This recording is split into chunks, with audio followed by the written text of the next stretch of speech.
Olá, gente. Salve, salve. Seja bem-vinda ao canal. Estamos no canal do Letrinhas, correto? Correto. Estou eu aqui, Fernando Valdraia. Não, eu vou apresentar a Lili. Já tinha me confundido. Vamos ter um bate-papo aqui, eu, Fernando, com a Lilia Schwartz. De certa maneira, dispensa apresentações, mas as apresentações sempre são válidas. Professora, antropóloga, historiadora, autora de um montão de livros que eu ensino escritos desde a década, sei lá, de 90, sobre uma série de assuntos também, mas relações raciais no Brasil talvez seja o fulcro da coisa.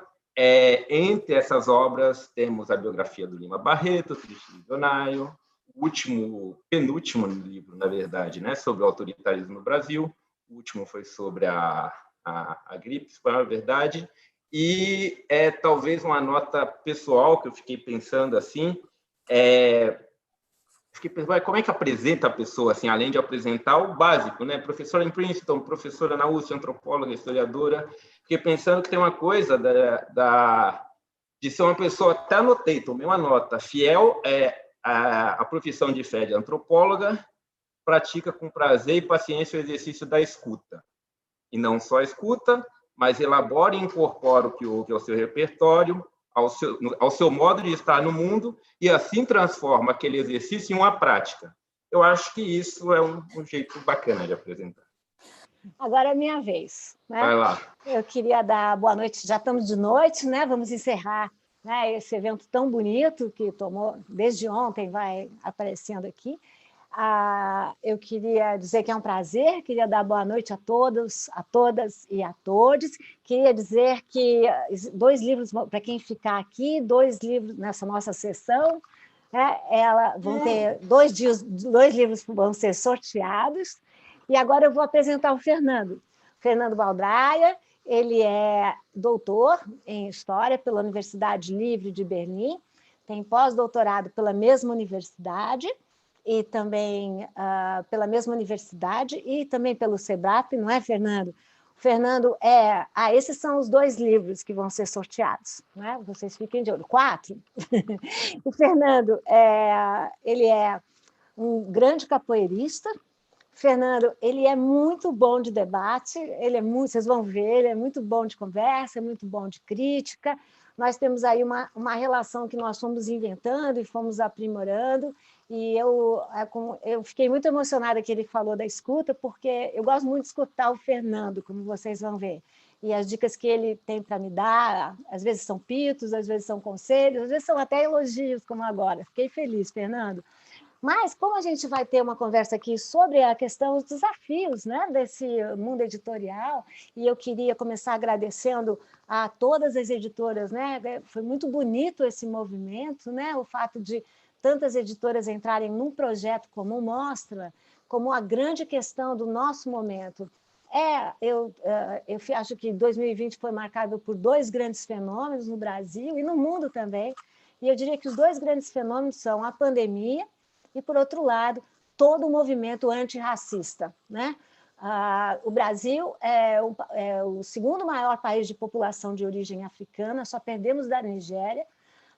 Segundo dados do IBGE, o Brasil tem na sua população preta e parda, né? São categorias do IBGE, 56,1% da sua população é composta por pretos e pardos, e mesmo assim a gente vira e mexe, fala de minorias. Eu diria que são, na verdade, maiorias minorizadas na representação, né? E por isso eu volto a pergunta aqui para o Fernando, porque o Fernando deu uma guinada na biografia dele, né, e na vida dele, ao ser convidado a integrar a equipe da Companhia das Letras como um editor de diversidade. Esse é o título que ele recebeu. Como nós queremos mais discutir esse lugar do que ficar fazendo aqui um oba-oba, eu queria então que o Fernando falasse de quais são os desafios, qual é a importância, quais são os obstáculos, o que quiser de estar nessa posição, Fernando. Valeu. Um negócio muito doido, porque é o seguinte, em tese, que eu gostaria se aquela história, se tivesse um mundo ideal, eu ia gostar de trabalhar como editor. Todo editor é só editor. Aí entrou como editor de diversidade. Isso mostra um problema, na verdade. Porque é um troço que o Cabê estava falando ontem. Cabê, o professor Kabengele Munanga, falou ontem na abertura que enfim, a gente é diversa, as pessoas são diversas, assim. Então, quer dizer que tem aí, precisa de um editor de diversidade, indica algum tipo de problema. Na editora, assim, do ponto de vista, como se fosse uma coisa mais, assim, uma descrição burocrática do cargo, a ideia é que eu tenha eu interaja transversalmente a Companhia das Letras. Tem um bocado de selo, acho que são 17, sim. Acho que sim, desde o infantil até não ficção, humanidades e tal, interagir em todos esses selos, e isso, de certa maneira, esse editor que flutua, que é transversal e que está olhando para todos os lugares e interagindo e atuando com todo mundo, é a novidade, uma certa especificidade da coisa. E, ao mesmo tempo, não porque na dinâmica, dentro do trabalho, a gente vai ver que as pessoas são polivalentes, as pessoas são interessadas em coisas diversas e elas estão fazendo já isso. Então, eu fiquei pensando se isso é normal, porque todo mundo faz isso, as pessoas interagem. Se elas também são diversas, tem alguma coisa aí curiosa, inclusive, de assumir essa posição nesses termos. E aí, eu fiquei pensando qual seria o centro do que eu devo pensar, de como se pode pensar esse lugar. E voltei numa das minhas maiores inspirações intelectuais, que é o Racionais MCs, que é o Mano Brown e tal. No disco de 93 ainda, o disco que chama, não por acaso, chama Raio X do Brasil, começa assim: usando e abusando da nossa liberdade de expressão, é um dos poucos direitos que o jovem negro ainda tem nesse país, você está entrando no mundo da informação, autoconhecimento, denúncia e diversão. Esse é o Raio X do Brasil, seja bem-vindo. Quando eu estava pensando depois o que eu tinha que fazer, guardadas as devidas proporções, o que acontece agora é uma reencenação disso que o Racionais MCs estava pedindo 27 anos lá atrás. Eles estavam fazendo isso num determinado espaço da indústria fonográfica, onde era possível entrar, falar dessas coisas de autoconhecimento, informação, denúncia, etc. Eu falei, bom, se eu quiser pegar isso como uma espécie de mote, eu vou tentar reensinar. Isso está sendo reensinado agora em outros espaços da indústria cultural, no caso do mercado editorial mainstream. Eles chegaram também na indústria editorial, na indústria fonográfica, eles também chegaram no mundo mainstream. Mas tem isso. Então, são essas 4 coisas: informação, autoconhecimento, denúncia e diversão. E aí, para isso, precisa entender que existe esse mundo hegemônico e esse mundo não hegemônico, e você precisa fazer que exista uma via de mão dupla aí. E é bem aí que eu estou, para criar uma via de mão dupla, para pensar novos critérios, pensar novas estéticas, levar outras disputas, outras pautas, uma maneira de, enfim, tem outras maneiras de se pautar determinados assuntos, e eu estou aprendendo, né? Eu estou há 5 meses aí, estou aprendendo. Vamos ver. É isso. Bom, o Fernando devia me fazer uma pergunta agora. Como ele não fez, eu já vou responder a pergunta dele. Não tem problema. A gente está aqui, está tudo bem, está tudo bem. Beleza, então tá. Gente, deixa eu fazer a pergunta. É assim que a gente vai. Mas a questão, acho que eu queria falar, acho que nós não estamos aqui exatamente para falar da companhia, porque, como eu disse, esse eu fiquei muito orgulhosa ao receber esse convite, né, das editoras, de fato orgulhosa, de fato feliz, disse isso ao Fernando e à Rafaela Deab, e eu queria conversar um pouco sobre, para a gente aqui começar, como é que essa posição do Fernando entra num mapa que a editora vem fazendo, mas que, ao mesmo tempo, nós vamos aprendendo com outras dicas, com outras pessoas, né? Por exemplo, a Cida Bento, que tem um papel muito importante para chamar a atenção como não só nós temos um problema de mercado, mas um problema de em que posições essas pessoas ocupam nesse mercado. Então, o fato do Fernando já entrar numa posição de editor é muito significativo.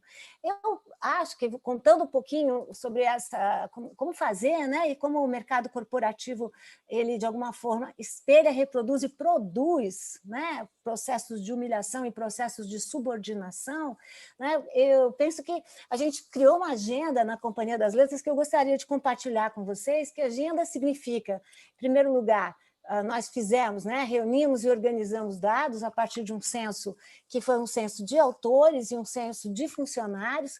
Esses censos são muito importantes porque eles revelam marcadores de região, de geração, de raça, de etnia e também de gênero e sexualidade muito, muito importantes, né?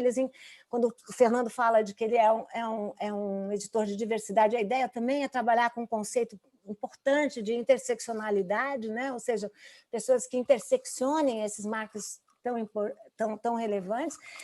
Feitos esses censos, eu acho que o desafio maior é assumir responsabilidades, né? No sentido de determinar objetivos práticos e fazer novas métricas de acompanhamento, né? Que o censo seja repetido a todo ano. Eu acho que só de fazer o censo nós tivemos um mapa muito mais revelador do que é a editora e como ela funciona, quais são os obstáculos, quais são também as diretrizes, né? O censo também leva a um movimento que é importante, que é um movimento de maior conscientização, né? Um movimento E outra questão que eu acho fundamental, Fernanda, é a questão de examinar e aperfeiçoar as formas de recrutamento, né? Porque não poucas vezes nós sabemos como são os recrutamentos, né? Os recrutamentos são feitos nas mesmas redes de sociabilidade, portanto, você vai criando um ambiente corporativo muito homogêneo, né? E que não é em nada paralelo ou representativo, ou tampouco proporcional da população brasileira. Então, esse mudar processos, né? Visando, de fato, transparência, mais justiça, maior oportunidade, né? Maior inclusão social, é um desses objetivos, né? Eu penso que muito desse evento, que foi tão bem organizado, né? E tão bem realizado, tem a ver com essa luta de nós todos, né, por processos mais inclusivos, mais plurais e mais diversos. Mas aí vou fazer uma pergunta aqui para o Fernando, né, porque nós dois, eu me entendo como uma pessoa da academia, né, nós dois fizemos a nossa formação, essa espécie de letramento, né, no ambiente da universidade pública, no meu caso, né, muito importante. E eu sei que a universidade é um espaço de reflexão, é um espaço de produção de conhecimento, mas é também um espaço de impedimentos muito grandes, né? Só agora nós temos uma proporcionalidade em relação ao corpo discente nas universidades públicas, né? O corpo discente negro, de negros e negras. Mas se nós formos, né, esse evento começou com o grande Kabengele Munanga, né, que sempre batalhou por isso, a representação docente nas universidades públicas ainda é muito desproporcional.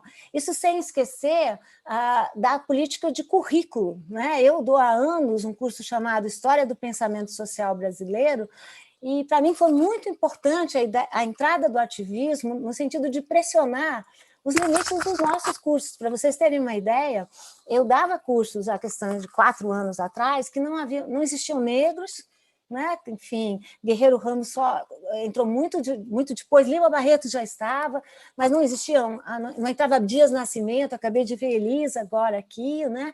Pensador fundamental do Brasil e tantos outros, e também não entravam mulheres, né?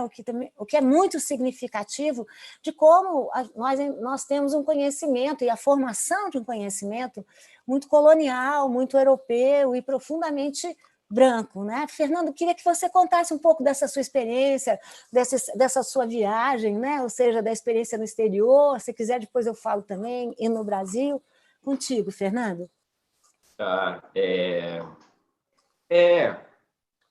isso aí para mim foi uma coisa. Como é que eu vou entrar nisso? Na verdade, assim, quando você entra, eu entrei na universidade em 1997, né, na graduação. Então, muito rápido você percebe o descompasso entre o que está rolando na universidade, e eu estou falando de 97. Eu vou sempre pautando a minha conversa um pouco no rap, no hip hop, um pouco de propósito. 97 é o ano do lançamento de Sobrevivendo no Inferno. Se você ouve aquele disco, que depois vai entrar, inclusive, no cânone acadêmico propriamente, né? Vai virar leitura obrigatória, etc. e tal. Você ouve aquele disco, mas eu citei o disco anterior um pouco já de propósito, porque isso já estava já antes, já vinha falando disso. Aí você entra na universidade E eu venho um pouco desse meio, assim, eu fui nascido e criado na periferia de São Paulo, vivo aqui até hoje, em Osasco e tal. Para quem não é de São Paulo, sei lá, tem periferias no Brasil inteiro. Você pode pensar, quem está no Rio deve ser a Baixada Fluminense, quem está em Brasília, Ceilândia, sei lá. Mas, enfim, você já percebe esse descompasso um pouco. Você não consegue qualificar o descompasso. É difícil qualificar o descompasso, entender onde é que está esse descompasso entre problemas prementes para a sociedade civil, para as pessoas que estão... Você entra na universidade, você vai discutir racismo, por exemplo. Tinha discussão, lógico. Eu fiz história, eu estudei história na graduação. Então, quer dizer, escravidão, assim, você estuda, se a gente conta que, sei lá a maior parte da história brasileira é a história da escravidão, você pode imaginar que uma pessoa que estudou história estuda basicamente escravidão o tempo inteiro. Assim, você está o tempo inteiro falando disso. Quando você não está falando disso, você está falando de quando isso acabou, como acabou, por que acabou e tal, mas sempre de uma maneira que era curiosa. Você começa a perceber isso. E eu acho que isso continua, na verdade. Eu tenho a impressão de que existem debates que estão rolando fora da universidade, ou movimentos que aconteceram fora da universidade e que agora, dessa vez, vamos dizer assim, nos últimos 10 anos, entraram muito mais rápido para a universidade por conta da política de cotas, por conta da política de ação afirmativas. Então, a política de ação afirmativas ela gerou um aceleramento da produção de conhecimento na universidade, de maneira que eu não gosto muito da linguagem de quem está na frente e quem está atrás, mas ela quase está pegando uma série de debates que já estavam desenvolvidos. Eu sou capoeirista, por exemplo, no mundo da capoeiragem, no mundo das religiões afro-brasileiras, no mundo do rap, tinha uma série de questões envolvendo, por exemplo, o problema central das relações raciais no Brasil e da escravidão, não como um capítulo da história, não só como uma fase de desenvolvimento do capitalismo, mas envolvendo o todo do ser, a subjetividade, o inconsciente, etc. e tal. Isso, assim, estava desenvolvidíssimo. E você começa a se perceber que isso estava. Agora, talvez 20 anos, agora, vamos dizer assim, que se o ano de 2020 marca o despontar definitivo, assim, não é definitivo, mas mais evidente essa temática na esfera pública ampliada do Brasil, eu falo, porra, agora o pessoal parece que está quase lá, nesse aspecto. Existiam outros aspectos, e aí a gente tem que fazer a meia-culpa, inclusive das minhas próprias influências, o debate de gênero, o debate sobre orientação sexual, em alguns meios, por exemplo, no meio do rap, era bastante retrógrado mesmo. Mas aí a gente fez o evento, o movimento, a gente está tentando fazer um movimento contrário, de discutir masculinidades negras e entender também por que isso foi assim, né? O que estava ali. Mas eu acho que a política de... um amigo meu, Thiago, lá da UFOP, falou uma coisa sensacional. Ele falou assim, o que a gente mostra para a elite brasileira é que eles abriram uma brechinha. A política de ação afirmativa, a política de cotas, se a gente pensa na estrutura de desigualdades do Brasil, é um trocinho assim, ó. Você abre uma brecha. E a gente entrou e criou um mundo. E estamos tentando fazer com isso. E isso teve um repique. A gente pode falar do repique daqui a pouco para eu não me estender, mas teve um repique. Deixa eu te falar. Então, eu vou aproveitar agora. Eu vou fazer a pergunta para a Lili, que está, enfim, a professora, como é que ela vê isso dentro da universidade e como é que você entende esse repique, porque, de certa maneira, você escreveu sobre o repique, um livro, sobre esse repique, o avanço da extrema-direita no Brasil, de certa maneira, é um repique a esse estado de coisas. Então, acho que aí eu devolvo agora, finalmente. Não, imagina. Olha, Fernanda, eu acho que o que aconteceu é que não existe democracia completa. Desde os gregos, a democracia é entendida como um regime inconcluso e incompleto, né? Porque direitos nunca estão derradeiramente conquistados, né? A gente tem que conquistar mais uma vez, né? E me parece, a Fernanda também está se referindo ao meu livro que se chama Sobre o Autoritarismo Brasileiro, que o que aconteceu o que a gente viu acontecer desde 2018 foi o crescimento da intolerância, né? E não é que nasceu o autoritarismo nesse momento, o autoritarismo sempre existiu no Brasil, é isso que eu digo nesse livro. Só que desde a Constituição de 88, né, a nossa Constituição Cidadã, e de 30 anos de uma democracia, se não plena, uma democracia bastante completa, o que nós vimos foi o crescimento de novos agentes sociais, que também não eram novos, né, mas que aparecem na agenda como novos. Negras, negros, a população LGBTQI+, as populações indígenas, as populações quilombolas, as populações ribeirinhas. E o que acontece com o processo de recessão que a gente entra nos anos 2013, 14, 15, 16, né? Foi um processo de reversão de paradigmas, na minha opinião, e que fez surgirem essas figuras que são os cobradores, né? Eu me pauto muito na ideia, no perfil do livro do Rubem Fonseca, que são, em geral, homens, né? Fernando já tocou nessa questão, como uma questão... É muito impressionante, Fernando, como o termo feminicídio só entra no vocabulário brasileiro em 2015, o banho que os feminismos negros estão dando nos movimentos negros e nos feminismos brancos também. Eu acho muito impressionante a atuação dos feminismos negros. E o que vai acontecer? A gente vê o surgimento dessas figuras que são homens, em geral de classe média, média alta, que têm essa postura de cobradores, ou seja, partem do suposto que, se eles perderam o emprego, se eles estão com menos dinheiro, que é culpa desses novos agentes sociais. Então, como diz o Fernando, trata-se mesmo de um repique, né? E nunca foi tão importante que a gente perceba, né? Eu sei que temos muitos professores aqui, que a questão racial... Claro que tem o protagonismo negro, como o Fernando está mostrando, mas a questão racial é uma questão da agenda brasileira, da sociedade brasileira. Eu que estudei no meu doutorado, por exemplo, o que foram as teorias do darwinismo racial, que surgiram na mesma época do que as teorias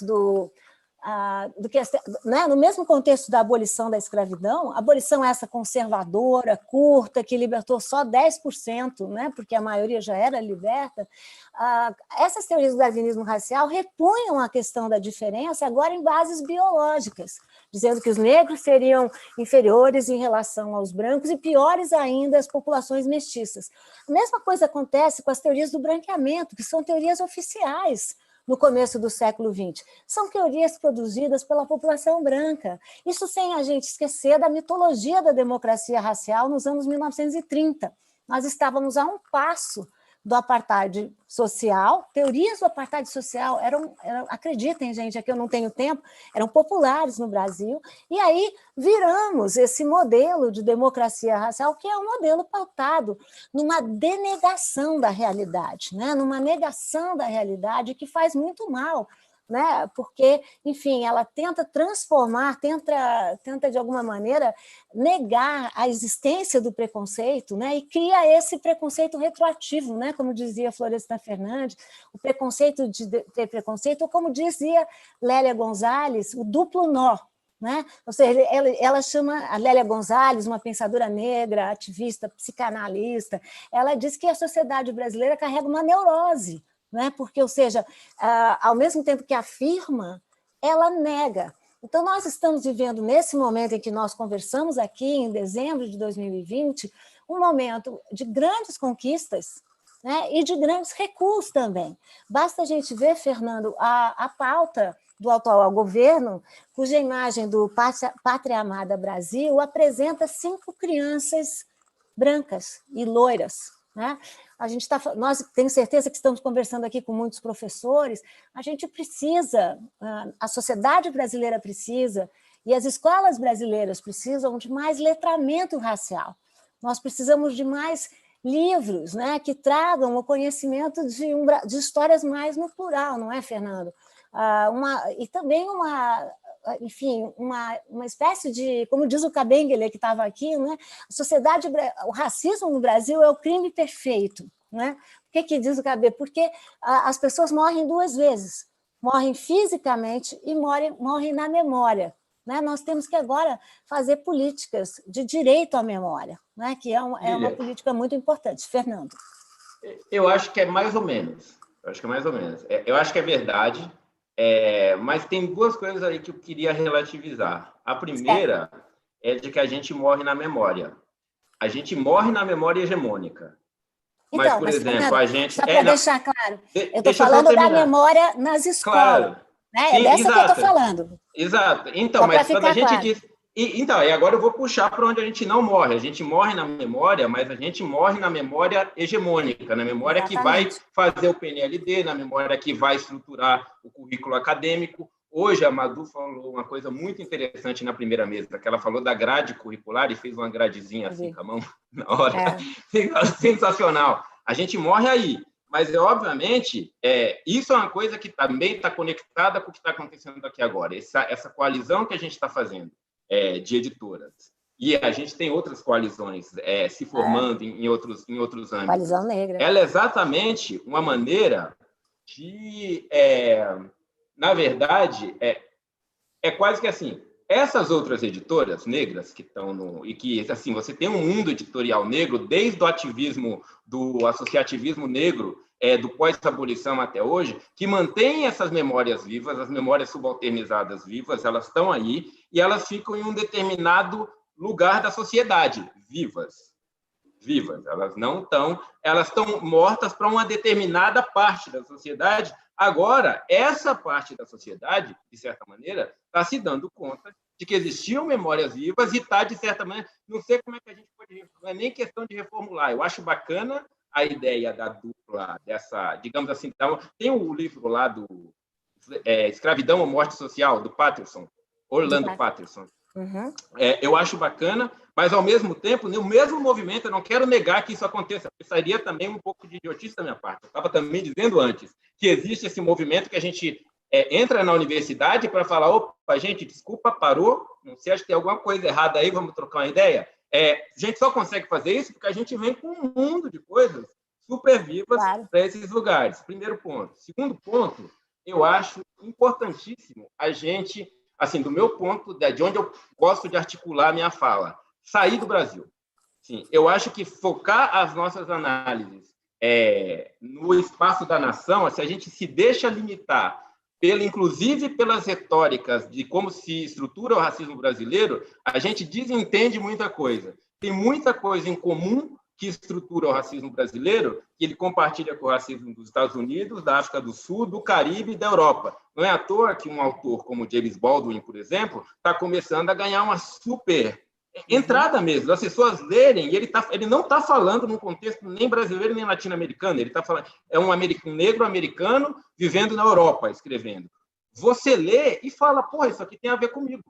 Ele fala da música, ele fala de como o Harlem é visto como um gueto. Então, eu acho que a gente precisa ler esse Brasil, mas se a gente ficar nessa leitura focada no autoritarismo brasileiro e no Brasil, a gente perde isso, estruturas de sentimentos, solidariedades que ultrapassam esse mundo. Esse é o primeiro ponto. E o segundo ponto, a gente perde a possibilidade de entender que a história dos negros e dos povos originários transcende temporalmente, obviamente, isso que a gente chama de Brasil.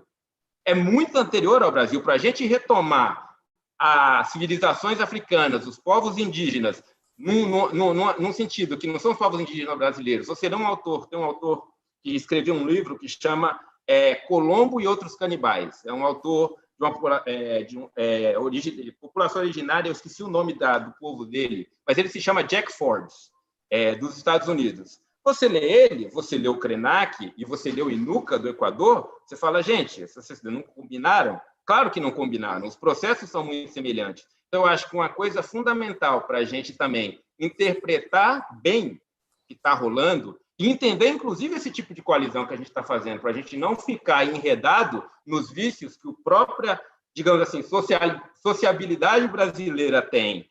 Tem já um certo fraseado, uma retórica, uma série de artimanhas que mantém as coisas, a gente precisa sair daí. Eu acho que é fundamental.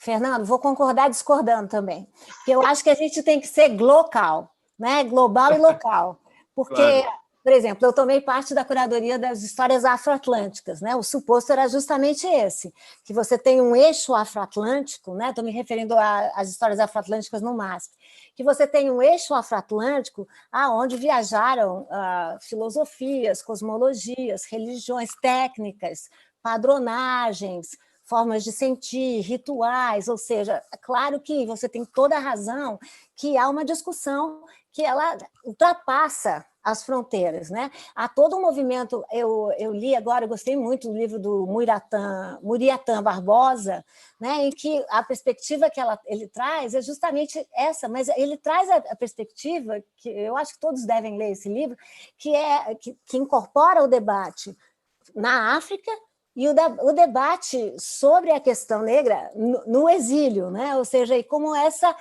é um debate sempre tenso, né? Se a gente pensar o que foi um Frantz Fanon, né? O que foi o Harlem Renaissance, que a gente tem que ler, né? Imagino que todos têm que ler.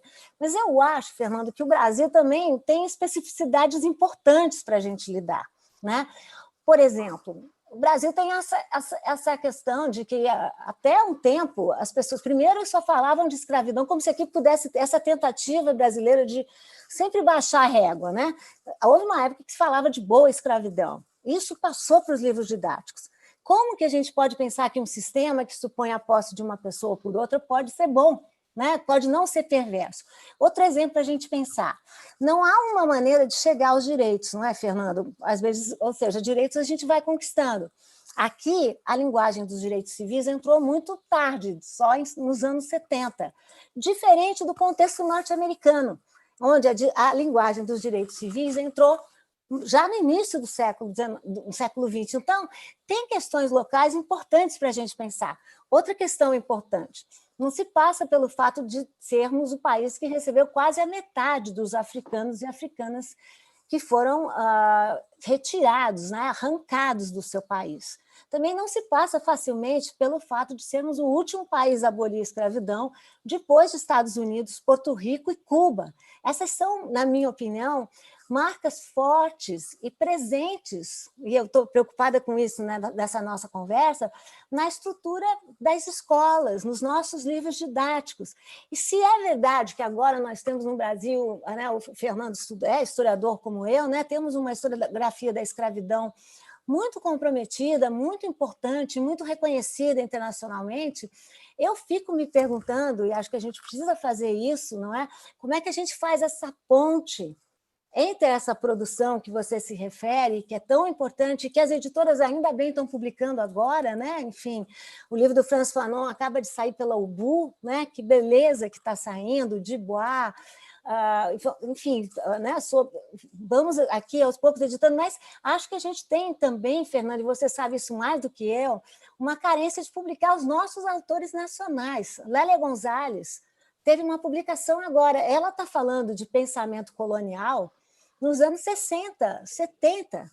Guerreiro Ramos, né, um autor fundamental, vai aparecendo agora. Abdias Nascimento, que foi um teórico, ativista e artista fenomenal, vai aparecer. Enfim, nós temos aí uma questão nossa, né, que a gente tem que se haver, que eu acho que essa ponte, né, entre o que é produzido fora e o que é produzido aqui tem que ser realizada, né? A gente tem que ainda e disso, para chegarmos no currículo das escolas, temos aí um caminho. Então, é dessas invisibilidades que eu estou falando. Você tem toda a razão. É claro que, desde sempre, houve rebelião, houve ativismo, houve, né, quantos são os jornais, quantos são as escolas, né? Mas como é que a gente vai fazer esse embrulho aí de pensar, né, nas escolas? Como é que a gente vai chegar e vai oferecer material para as editoras, para as escolas, todos nós, né? Diga aí, Fernando.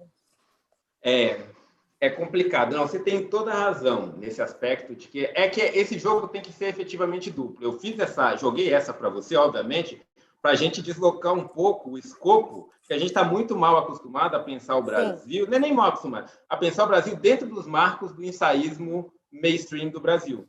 Assim. Isso mesmo. E aí a gente só consegue fazer isso dando uma extrapolada nisso. Mas e por que eu acho que a extrapolação é fundamental? Porque o local, o lugar onde eu nasci, a língua que eu falo, os marcos que estão dados, isso eu não vou conseguir escapar. O exercício mais difícil é o de sair daí. Porque aqui, preso nisso, eu meio que já estou, tá ligado? Eu não tenho muito como falar sem me referir a Gilberto Freire, Sérgio Buarque de Holanda, blá, blá, blá, blá. É bacana, gosto, li tudo. Mas aí o exercício de sair daí é mais difícil do que o de considerar, porque a consideração é quase que compulsória. Agora, indo para a questão de que a gente vai... De quais são, propriamente o título da mesa, né? As perspectivas do projeto antirracista.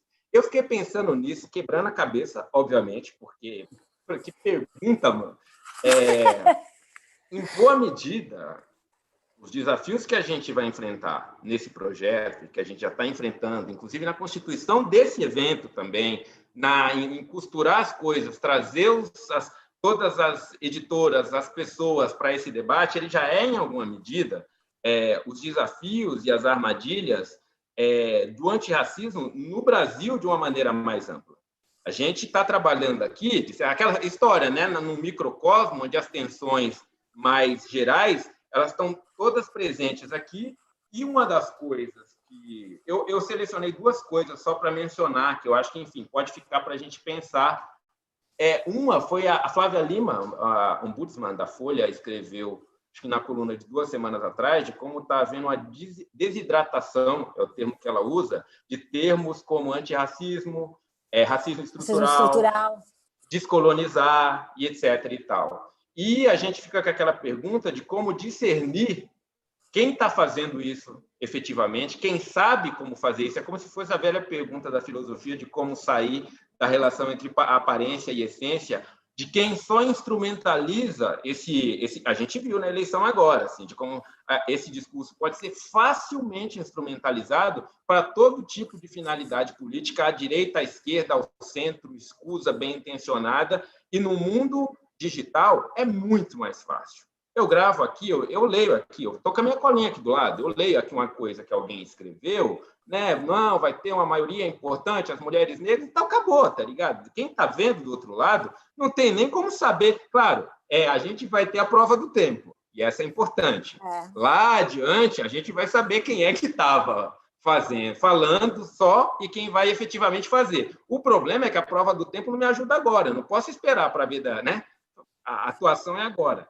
E aí nisso, como evitar que de novo, que essas estratégias, que esse discurso seja mobilizado, um discurso antirracista, seja mobilizado para reproduzir estratégias de dominação que, na verdade, podem ser caracterizadas como uma espécie de sofisticação, de recomposição, para que as maneiras de hierarquização que são próprias da nossa sociabilidade baseada nessa coisa meio afetuosa, nessa coisa... Por isso que aparecem essas coisas. O Gilberto Freire é um cara que usa muito um vocabulário do afeto, sabe? Assim, uma coisa de chegar perto daí. Aí vem o Sérgio Buarque de Holanda, vamos falar de cordialidade. Então, a gente está cercado por um vocabulário dentro do ensaísmo, que faz, digamos assim, vai fazer o estofo daquilo que a gente vai chamar de formação do Brasil. Como é que a gente constrói esse novo mundo sem desidratar esses novos termos, mas sem se deixar enredar numa nova reformulação da democracia racial? É um dilema. Um dilema não, é um negócio assim que você fala, bom, eu não sei nem como é que faz, mas eu diria que essa é o problema que a gente está enfrentando aqui. Fazendo essa coalizão e batendo esse papo, a gente já está fazendo isso. Exatamente, concordo totalmente, Fernando. Agora concordamos. E tem uma questão que eu queria brincar com você. Não acontece com tanta frequência. Mas... Não acontece. A gente se conhece há muito tempo e a gente funciona assim, viu? Eu acho que tem essa questão que você coloca, e que a Flávia Lima chamou a atenção, que é um ombudsman da Folha, é importantíssima, né? Porque tem uma questão que a Angela Davis e a Sueli Carneiro já colocavam, né? Que o antirracismo, primeiro, tem que contar com os aliados brancos, né? E que tem que ser mais do que uma questão de culpa ou uma questão moral. Que tem que eu ouvia, né, a última mesa aqui realizada, né, que nós temos que ter um lado propositivo, né? Ou seja, como é que nós vamos propor? Senão nós vamos ficar nos termos, e esses termos vão ficar, como disse o Fernando, muito desidratados, né? Já estão ficando, né?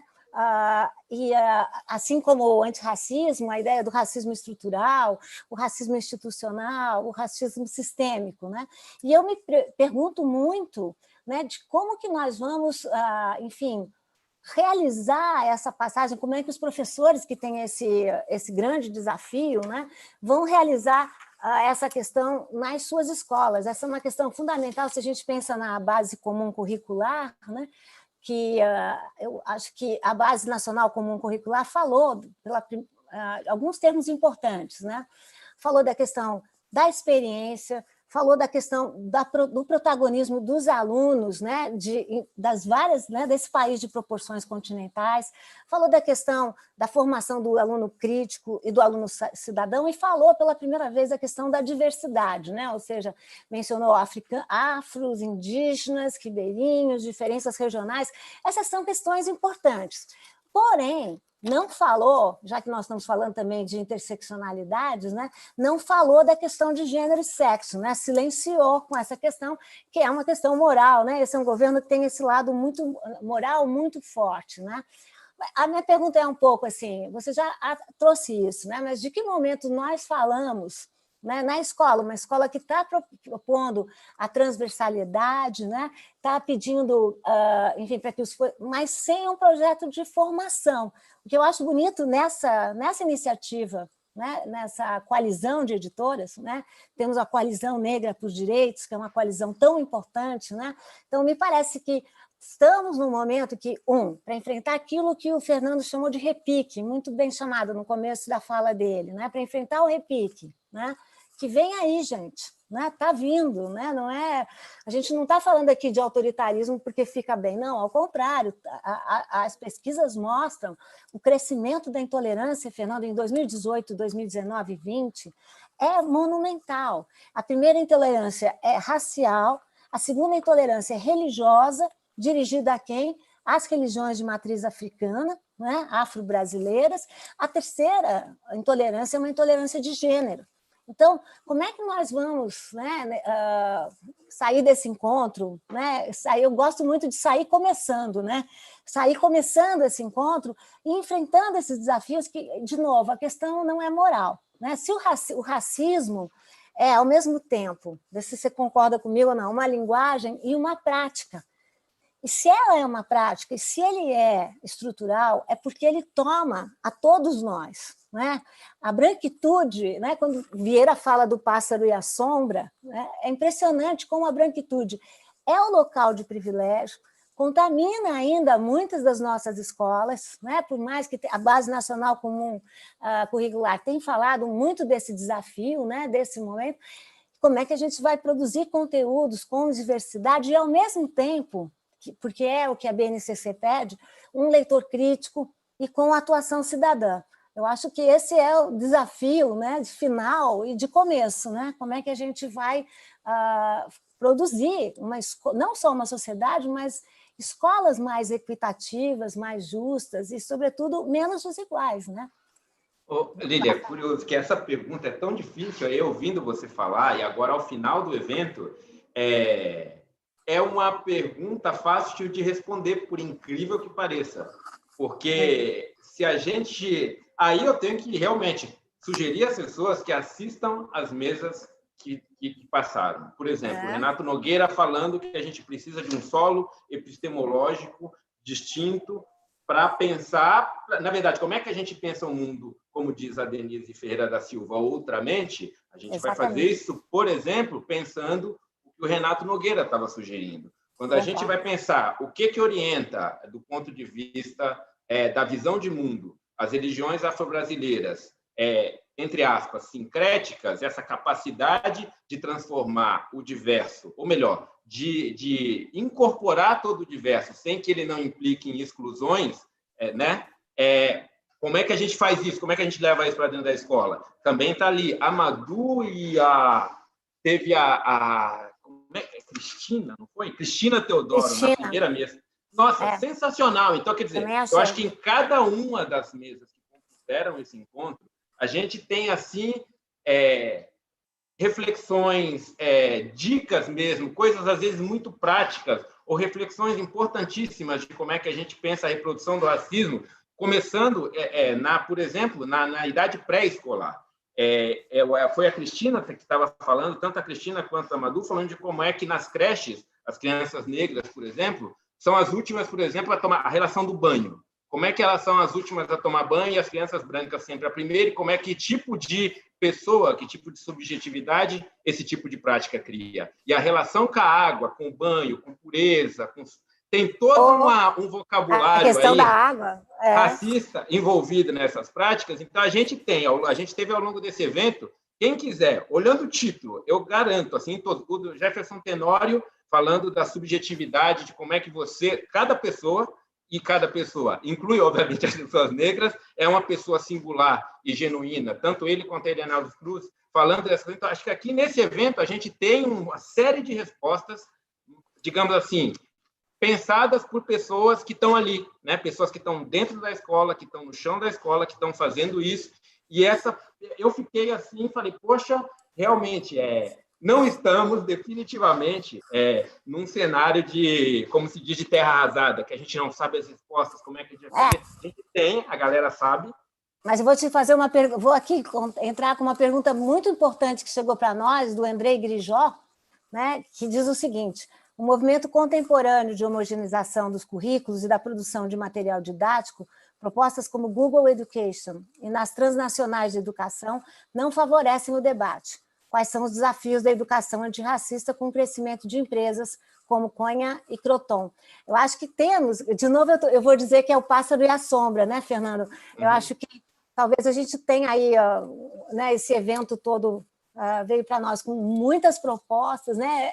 É um evento que chama pela nossa boa utopia, né? De poder imaginar, e como você diz, pessoas do chão da escola poder imaginar escolas mais plurais, escolas mais inclusivas, mas a gente tem esse desafio também, né? É o repique que você falou.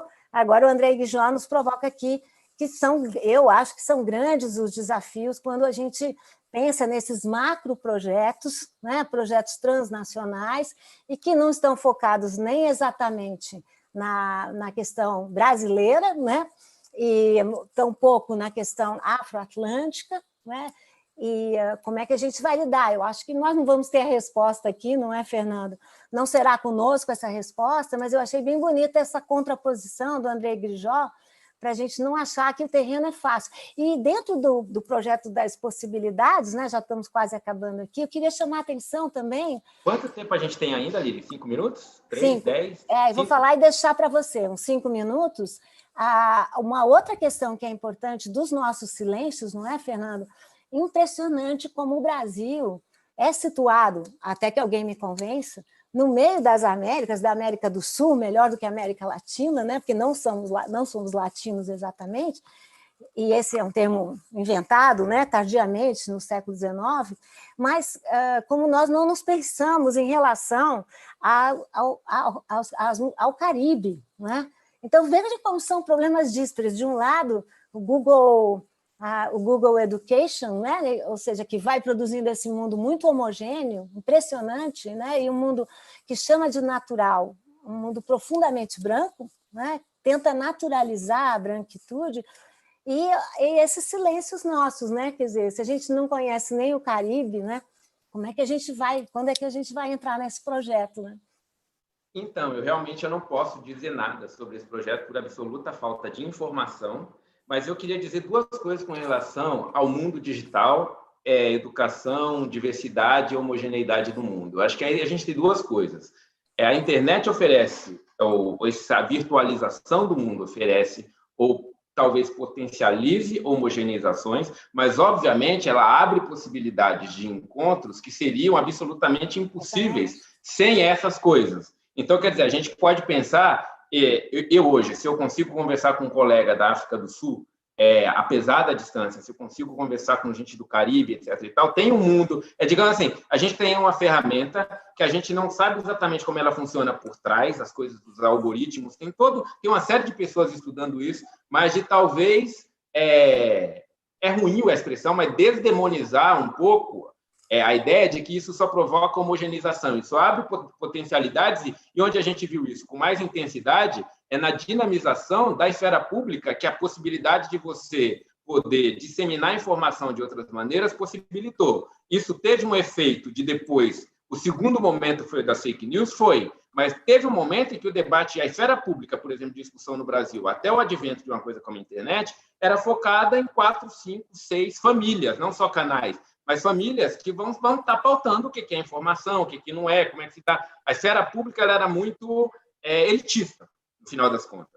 Então, a internet ela é um espaço de potencialidades também. Esse é um ponto. Eu não estou me pronunciando com relação a isso, só estou tentando pensar de que maneira que a gente também, enfim, faz um mapa um pouco menos... olha, eu querendo ser otimista. Inverteu agora. Eu que não é o meu forte. Mas eu queria fazer uma observação, Nili, muito rápida. Vou até marcar aqui para não falar demais, 1 minuto, com relação à moral. Eu acho que... eu não concordo tanto com essa história de que a coisa não é moral. Eu acho que tem uma dimensão moral aí, ela tem o seguinte: quando a gente pensa todas as coisas que a gente está fazendo, tem uma palavra que é muito evocada corretamente, que é a palavra reparação. A palavra reparação é muito difícil de entender se a gente não entende a palavra justiça. É uma espécie de justiça reparatória. Você tem, então, quer dizer, você precisa ter um senso moral, uma espécie de compasso moral para entender por que essas coisas são justas. E sem esse compasso moral, a gente não consegue fazer, não consegue entender, não consegue ir ao fulcro do problema. A gente tem um problema moral. Eu acho que não é um problema de moral individual, mas mesmo não sendo um problema de moral individual, ele é um problema que vai demandar ética individual. Ele vai demandar que eu entenda, que eu lide com o outro de uma determinada maneira. Então, eu acho que tem um grau de dimensão moral importante da gente manter. Eu entendo quando a gente fala, olha, vamos dizer ou vamos articular as coisas em termos de uma obrigação cívica, mas uma obrigação cívica pode parar a gente no marco da tolerância. Eu tolero o outro, mas eu não o respeito, eu não o reconheço. Eu vou reconhecer o outro se eu começar a entender que tem uma dinâmica moral aí, que você tem uma gramática moral, aí eu vou, enfim, tem uma gramática moral envolvida nisso, e a gente só vai entender isso se a gente não, digamos assim, marginalizar demais a dimensão moral. Eu entendo os perigos que tem de se falar de moral e o quanto isso pode dar merda, mas é importante. Por que eu falo isso? Se a gente pensa que a gente precisa sempre voltar ao colonialismo, à escravidão e ao genocídio para fazer o que a gente está fazendo, tem uma coisa que é dívida. Tem a ideia de reparação, tem a ideia de dívida aí. E aí, o último livro, não sei se é o último, mas um dos livros mais recentes da Denise chama Dívida Impagável.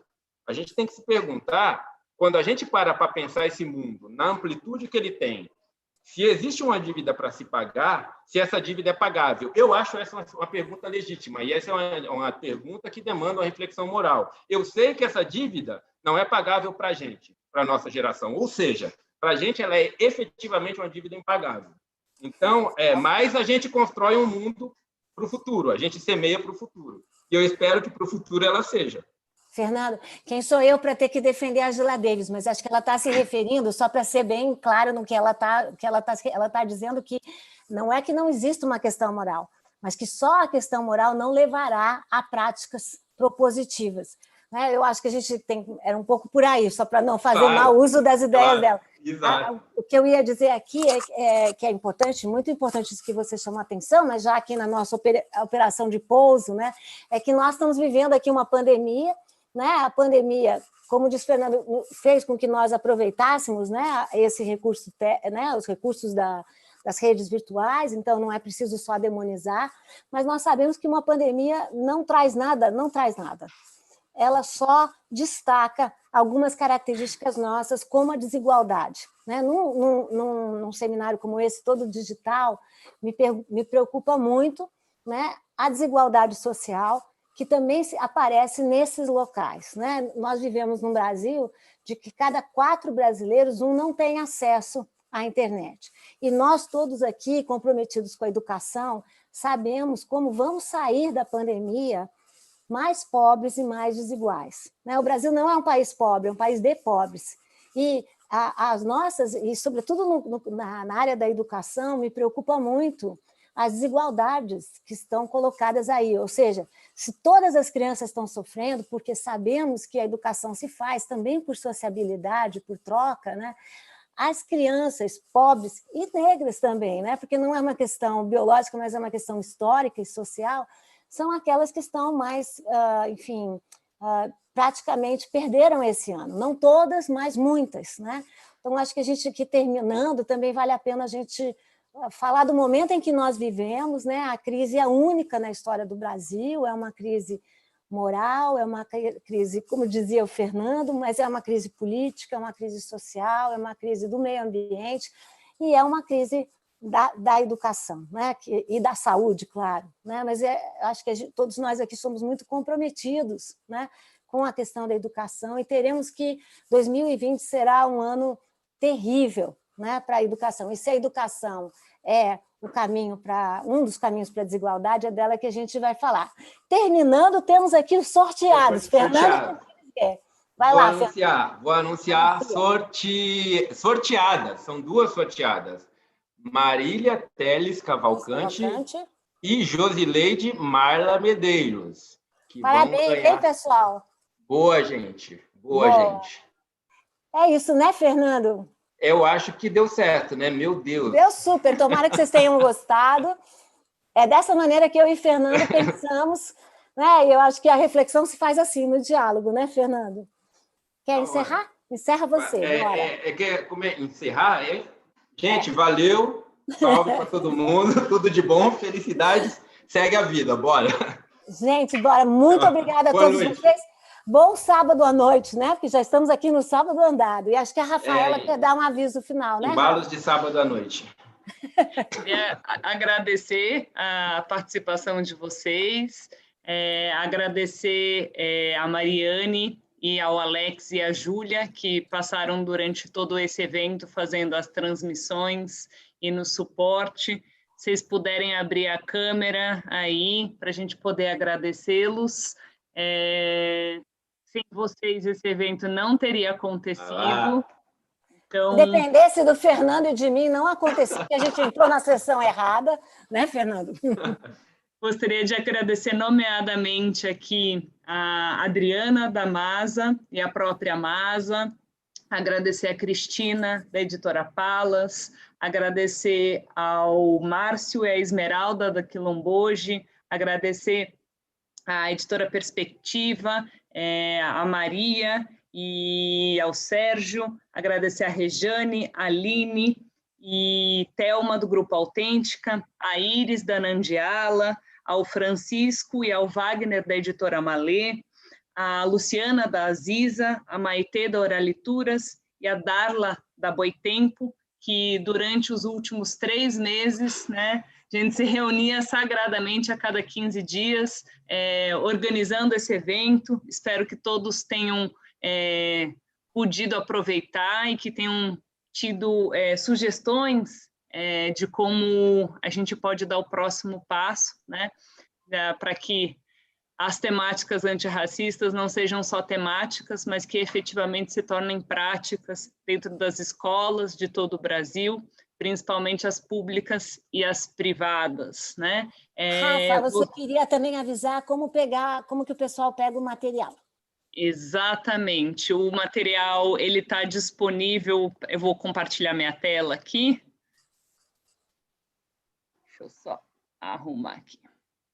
O material está disponível para download no site www.companhiadasletras.com.br/sala do professor. Tem o Linktree que está sendo postado no chat, que vocês também podem acessar o material por lá. Daí vai aparecer essa página e você faz o download do material. E muitas vezes as pessoas no chat estavam pedindo indicações das obras, né?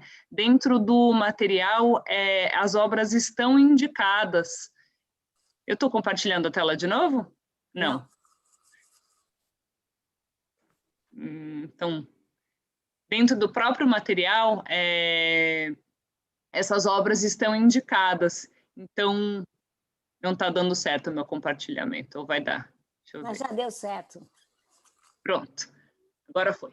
As obras estão indicadas dentro do próprio material e ao final do material tem um super catálogo com 500 obras indicadas dessas 11 editoras para diferentes etapas de ensino que trabalham com as temáticas e algumas das discussões que foram debatidas aqui ao longo do evento.